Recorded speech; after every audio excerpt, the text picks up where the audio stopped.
Hello and welcome back to Most Clicked.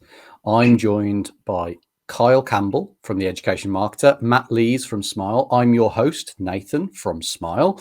And this week we are here to discuss the rather provocative title, which I'm not sure that I 100% agree with, is Hybrid Events Are Dead. Kyle, why did you make me say this? Are we actually going with that title? That's a bold decision. I mean, this is based on a post I wrote recently on LinkedIn.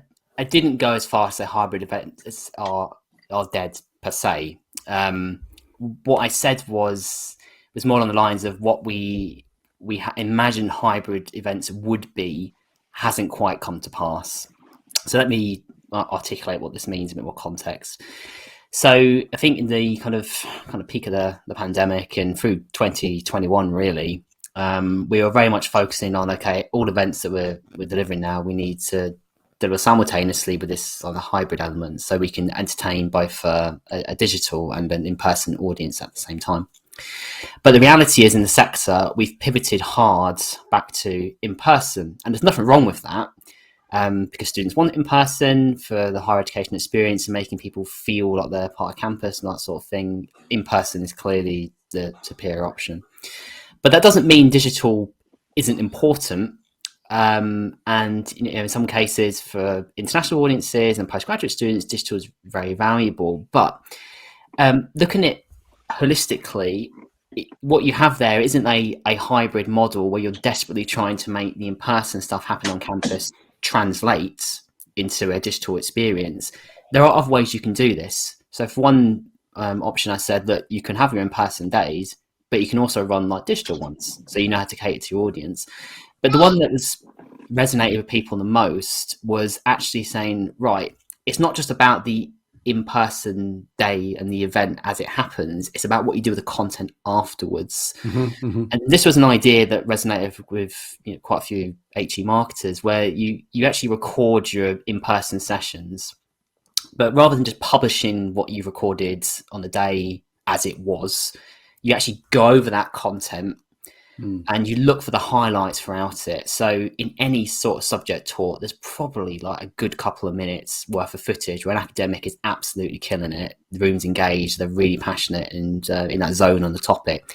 Stuff like that is just perfect to be cut up and repurposed on video across social networks. But that doesn't happen to the extent that I feel it has so much potential to happen in higher ed. It's quite common in B2B and like SaaS organizations where they have podcasts and they chop it up and they use it again. But it doesn't happen in higher eds. We tend to just take it and then put it online. We don't process it and then turn it into a load of social content that can be used. And this idea seems to gain a bit of traction, which is really cool. So I think, rather than saying hybrid events are dead, I think the promise of hybrid events is perhaps not as it was supposed to be. But now there's new opportunity that we can tap in that regard.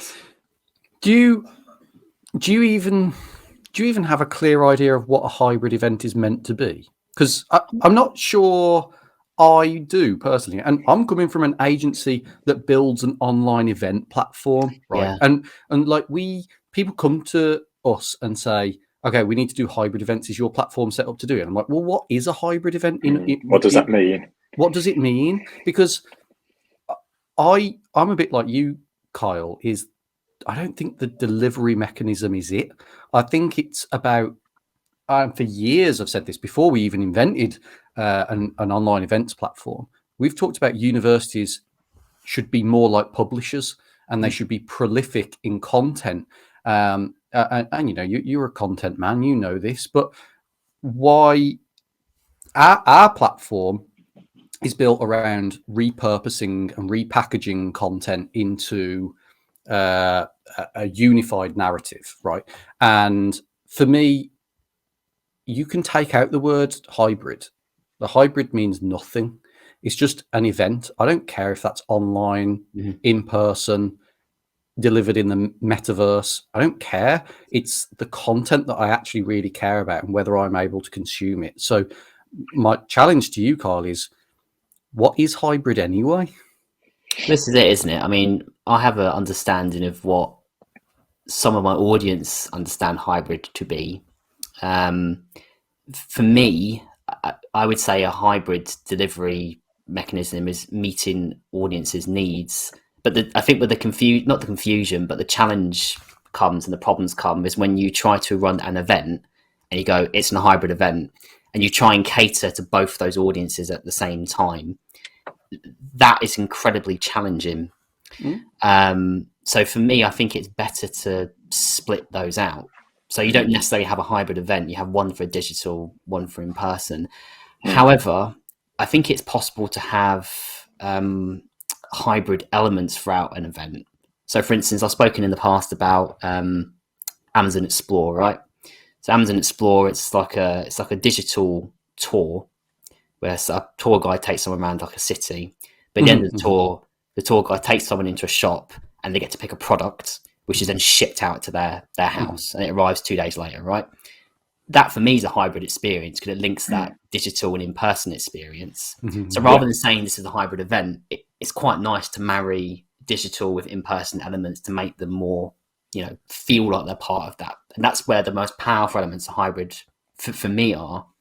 But I think if you're using, I'm thinking like university events, for instance, I think you have your in-person open day, you give it a long digital tail with all the content that you can generate from it. And then maybe you have like a program of ongoing digital events to target niche platforms, maybe with postgraduate students, maybe that international audience, because now that technology is there and we know how to do it, rather than trying to hone it all in on one day.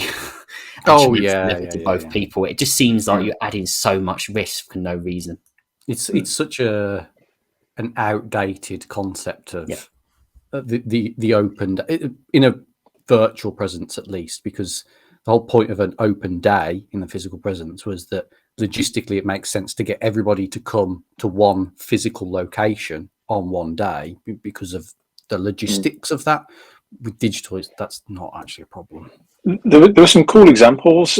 Going back to your example, Kyle, of Amazon, a few years ago, I can't remember who it was, but I think they had somebody like on a bike or something with a 360 camera, and there was a live chat, and they could kind of applicants could send in messages, and then this person would ride their bike around to a certain place on campus and show that off. Like, that seems like a really cool way of showing off campus for those who, perhaps can't make it, or maybe it's not a top choice university for them, but they're still interested to find out more. Maybe they're international audiences, but a good way to kind of show things off without needing to make the trip to campus. It's for me, it's the real-time elements of a longer lasting digital experience that make something hybrid. Like if you don't put something into an online medium that's real time, if that doesn't exist, then it's just a web page, right? That could just be a page on the website. So there's got to be that element of real timeness to it, which is, like Kyle said, it's got to address a problem, it's got to address a need. But there's so many things that could be now, from live streams, live Q&As. All these things are so easy to get set up. But also, there's this risk that because we attach the word hybrid to it, that we overthink what it needs to be. I don't think any applicant on this planet is going, gosh, I really need to attend a hybrid event this year for that university that I'm considering.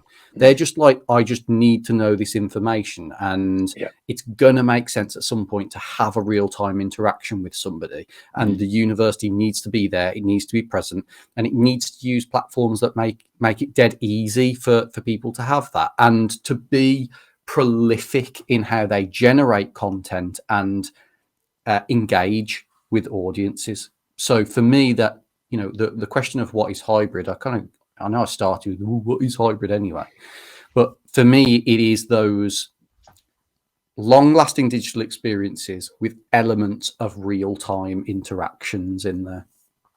Yeah, I think you're right there. And there's also that fringe technology coming down the line as well, isn't there? Like, wider use of AR. I mean, if you're looking like a few years into the future, probably it's 5 years before it's widely adopted in event spaces. But Nathan, you and I have spoken about this quite at length in the past, and how VR is a bit limiting, whereas AR is like open, so it's quite easy to access those platforms and put a digital layer on top of something. So you could say that that's like a hybrid experience. So the digital layer adds something to that in-person experience. So you're not trying to cater for needs of two audiences. You kind of use technology to enhance the audience in that physical space.